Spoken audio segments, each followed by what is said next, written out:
Le schiste est la roche sédimentaire la plus répandue sur la planète. Certains schistes contiennent du méthane piégé dans leurs fissures.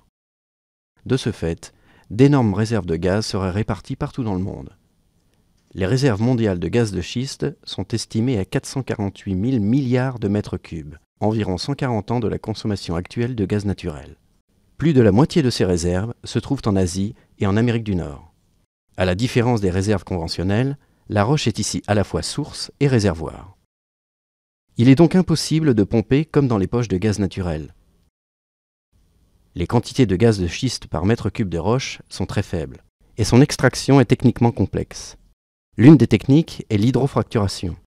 Avec un derrick, on perce d'abord en profondeur pour atteindre la couche des schistes. Le forage se poursuit horizontalement, souvent sur plusieurs kilomètres. Ensuite, d'énormes quantités d'eau sont injectées. Elles cassent les schistes, libérant le gaz. Cette technologie nécessite non seulement des millions de litres d'eau, mais aussi l'addition de nombreux produits chimiques.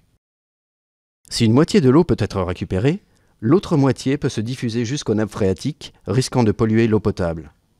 Une autre source de pollution est constituée par les inévitables fuites de gaz au cours de l'extraction, le méthane contribuant beaucoup à l'effet de serre. De ce fait, l'exploitation des gaz de schiste est très controversée. Et si elle s'est d'abord développée aux États-Unis et au Canada, la prospection prend son essor en Chine, en Australie et aussi en Europe.